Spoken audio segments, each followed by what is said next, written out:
Salve meus amigos do canal, aqui o professor Feliciano gravando mais um vídeo com resolução de atividades do novo ensino médio aqui para vocês falando, sabe?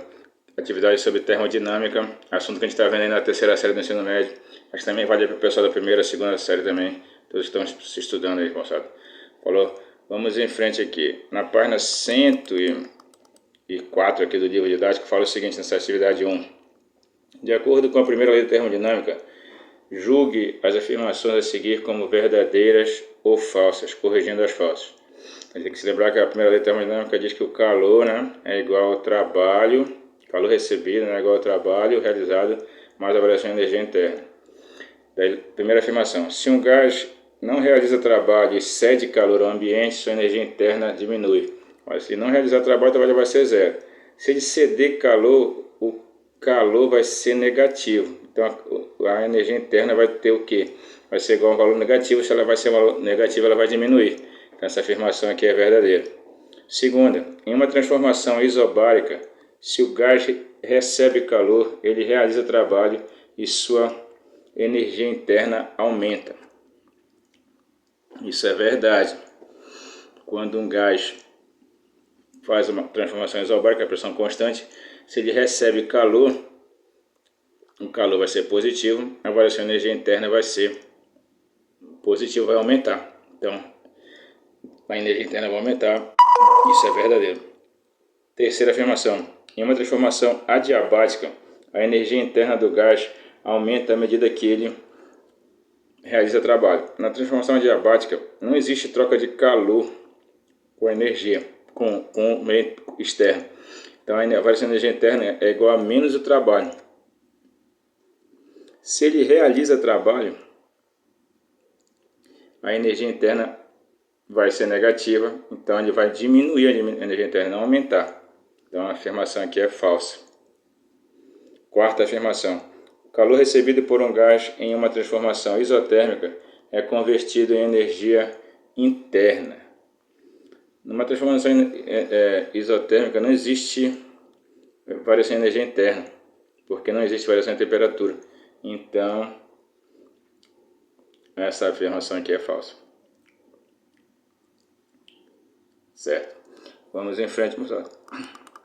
Segunda questão, questão da UFPR, Universidade Federal do Paraná.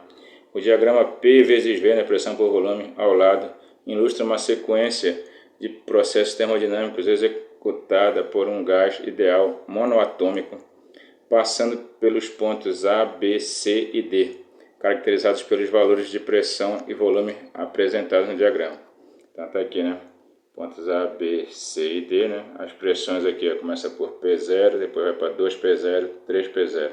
E os volumes começam por V0, 2V0, 3V0. Tendo em vista as informações apresentadas no diagrama, considere as seguintes afirmativas. Os pontos A e B no processo AB é isométrico. Olha, de A para B a gente pode perceber que o volume foi o mesmo. Então isométrico é a mesma coisa de isovolumétrico, é a afirmação verdadeira. Falou? Segundo, os pontos C e D estão à mesma temperatura. Toda vez que a gente tem um gráfico desse, pressão por volume, se os pontos estão na mesma direção daqui da curva, aqui, quer dizer que estão na mesma temperatura, então essa afirmação aqui é verdadeira também. Certo? Terceira, o trabalho realizado pelo gás no processo BC é nulo. Não, de B para C aumentou o volume. Se aumentou o volume, teve trabalho. Então não é nulo. Essa afirmação 3 é falsa. Afirmação 4, o processo CD é isobárico. De C para D mudou a pressão. A pressão era 3P0 em C, passou para 2P0 em D. Como mudou a pressão, não é a mesma pressão, então não é isobárico. Essa afirmação é falsa. Então as únicas corretas são a 1 e 2, Escreva a alternativa correta, daí ele fala aqui, Letra A, somente as afirmativas 1 e 2 são verdadeiras. Essa é a correta, falamos, sabe? Terceira questão. Um gás monoatômico inicialmente a uma temperatura de 20 graus Celsius está confinado em um recipiente cilíndrico fechado de êmbolo móvel e base com área de 200 centímetros quadrados. O recipiente é colocado sobre uma fonte calorífica e o gás recebe 400 joules de energia na forma de calor. Considerando que dentro do recipiente estão contidos 4 mol do gás, e que a constante dos gases é 8,3 Joule/mol/Kelvin, determine o que se pede. Aí na letra A, né, ele pergunta o seguinte aqui: a variação da energia interna do gás quando sobre ele é realizado um trabalho de 80 joules, além do calor recebido pela fonte. Aí, pela fórmula da primeira lei da termodinâmica, se a gente passa o trabalho para o outro lado, a gente descobre que a variação da energia interna é calor menos o trabalho.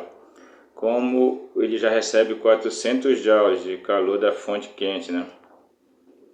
E ainda é realizado sobre ele um trabalho, se o trabalho é realizado sobre ele de 80 joules, o trabalho é negativo, menos 80.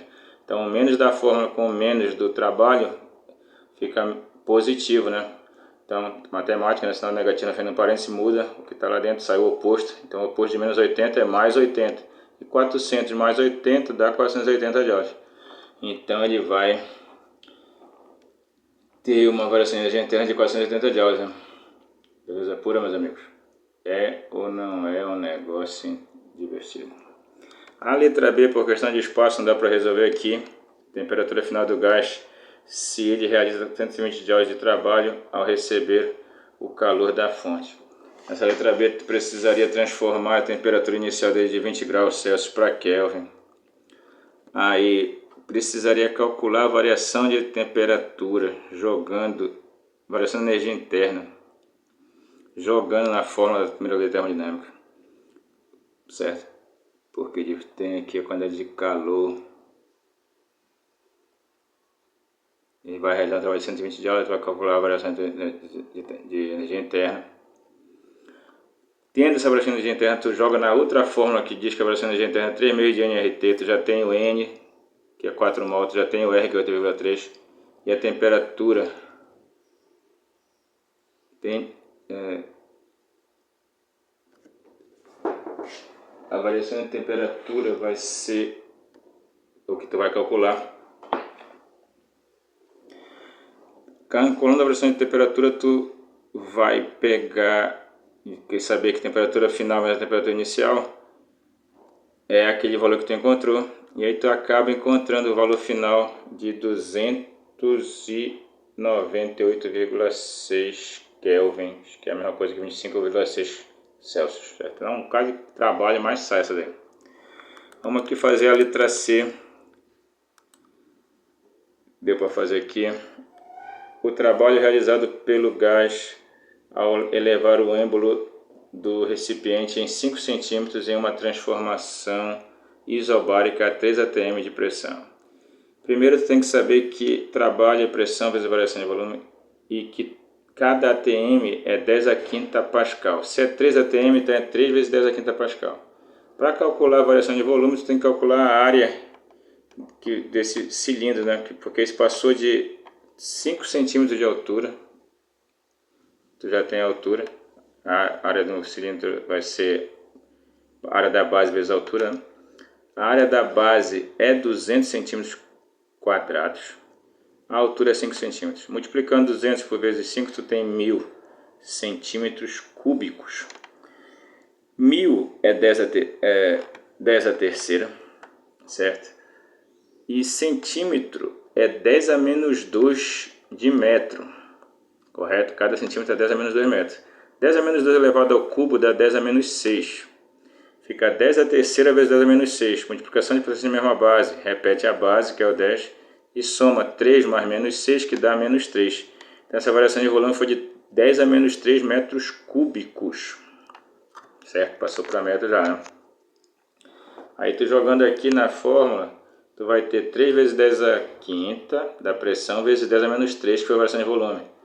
Aí o 3 permanece, né? E 10 a quinta vezes 10 a menos 3, repete a base, que é 10, e 5 menos 3 dá 2. Então fica 3 vezes 10 ao quadrado. E 3 vezes 10 ao quadrado dá 300 joules. Beleza, trabalho. A letra D também por falta de espaço. Olha, a temperatura final, a gente não vai colocar aqui a resolução toda. a temperatura final do gás se o êmbolo for impedido de se mover enquanto o gás recebe calor da fonte. Ó, nesse caso não teve variação de temperatura, não teve variação de volume, então não teve trabalho. Tu vai calcular que a variação de tempo de energia interna vai ser igual ao calor recebido da fonte quente, que é 400 joules. Com essa variação de energia interna, tu joga na fórmula do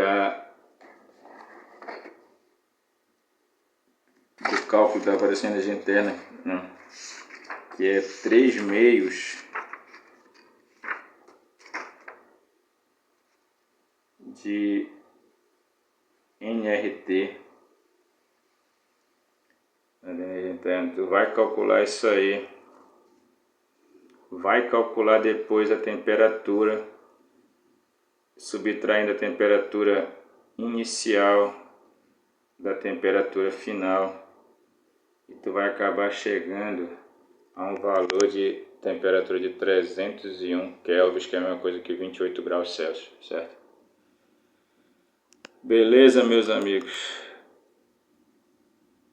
É ou não é um negócio divertido? Vamos aqui para a quarta questão de pergunta aqui. Qual a relação entre a entropia compreendida como uma medida de desordem de um sistema e a impossibilidade de existência de uma máquina térmica que apresente 100% de rendimento? Daí o que acontece é isso, né? A entropia ela explica que existe uma desordem no sistema, que acaba sendo a tendência do sistema ter desordem. Então, o calor sempre vai tendo uma máquina em funcionamento, sempre o calor vai sair da fonte quente e vai para uma fonte fria, que vai ser o ambiente, porque ele vai estar mais quente que o ambiente. Então, ele vai acabar liberando o calor, certo?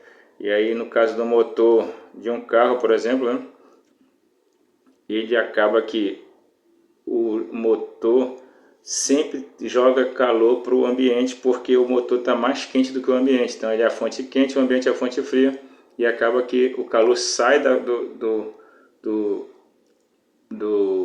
motor do carro e vai para o ambiente, certo? Quinta questão: qual é a relação entre o rendimento de um automóvel, a temperatura do motor e a temperatura do ambiente no qual está inserido?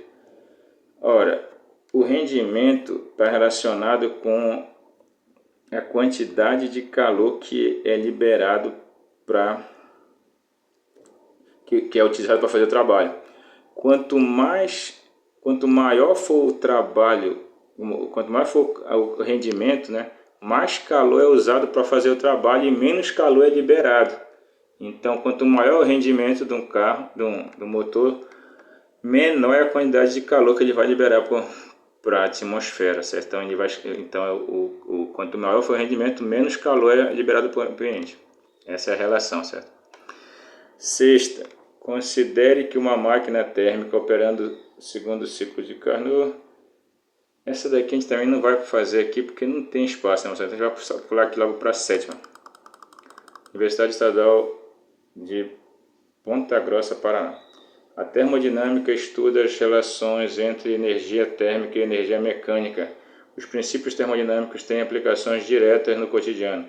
A panela de pressão, por exemplo, facilita o cozimento dos alimentos em menor tempo do que em panelas convencionais.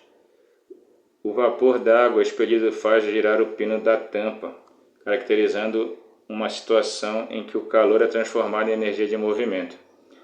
Para tanto, escreva em seu caderno a soma dos itens corretos. Então, vem aqui as afirmações. Afirmação 1.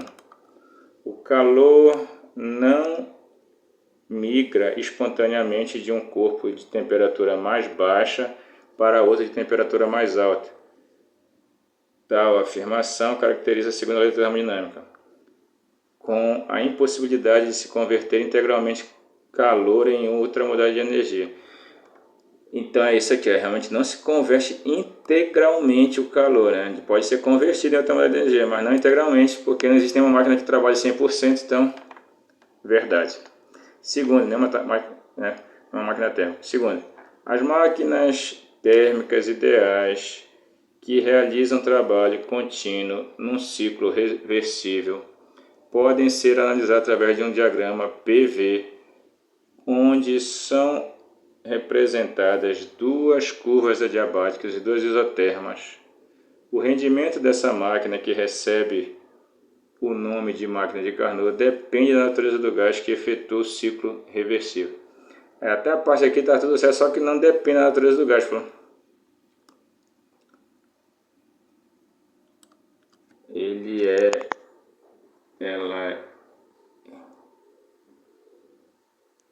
Não pode ter, também existe máquinas térmicas com 100% de aproveitamento, então essa afirmação aqui é falsa. Quarta, se uma máquina térmica passar a receber 620 joules de uma fonte de calor e converter 234 joules na forma de trabalho pela primeira lei da termodinâmica, a variação de energia interna sofrida pelo gás será de 386. Isso é verdade, né? Ele recebe 620, realiza 234, só subtrair aqui dá exatamente 386, então a afirmação é verdadeira. 8. Para um gás ideal, a quantidade de energia interna é dada pela soma das energias cinéticas das partículas que o constituem. Também é verdadeira. Energia interna tem a ver com a energia cinética das partículas. 16. Os refrigeradores são um exemplo de máquinas térmicas. Seu funcionamento opera no sentido de retirar o calor da fonte fria, devolvendo calor para a fonte quente, o ambiente, em virtude do trabalho realizado pelo compressor. É uma afirmação verdadeira, né, meus amigos? Então, fechou aí. Olá, meus amigos, fique com Deus, sou Jesus Senhor. Você vai fechar até aqui nessa 7ª questão e espero que tenha sido útil para vocês. Valeu, um abraço, a gente se vê na próxima. Valeu, moçada.